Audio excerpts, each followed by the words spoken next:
La foi dans l'Écriture est décrite comme dépendant de tous les sens. Elle est visible. Tournez-vous vers moi et vous serez sauvés. On peut l'entendre. Écoutez et votre âme vivra. La foi est odorante. La myrrhe, l'aloès et la casse parfument tous tes vêtements. Ton nom est un parfum qui se répand. La foi est un contact spirituel. Par cette foi, la femme est venue derrière Jésus et a touché l'ourlet de son vêtement. Et par cette foi, nous obtenons ce que nous annonce la bonne parole de vie. La foi a également un goût pour l'esprit, que tes paroles sont douces à mon palais, plus que le miel à ma bouche.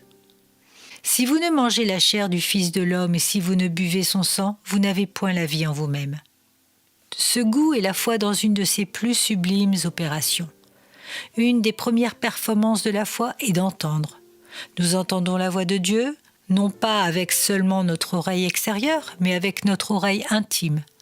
Nous l'entendons comme étant la parole de Dieu, et nous croyons qu'il en est ainsi. C'est ici l'écoute de la foi. Alors notre esprit prend garde à la vérité telle qu'elle nous est présentée, c'est-à-dire que nous le comprenons, nous en percevons la signification. C'est la manière de voir la foi.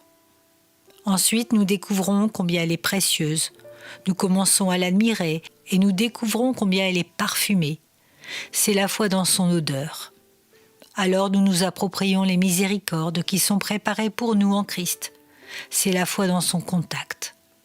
De là vont suivre les plaisirs, la paix, la joie, la communion, qui sont la foi dans son goût. Chacun de ces actes de la foi est de sauver. Entendre la voix de Christ comme étant la voix certaine de Dieu dans notre âme nous sauvera.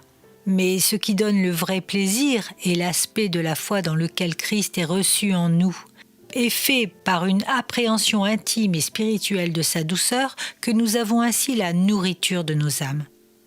C'est alors que nous nous asseyons sous son ombre avec une grande joie et que nous trouvons son fruit doux à notre palais.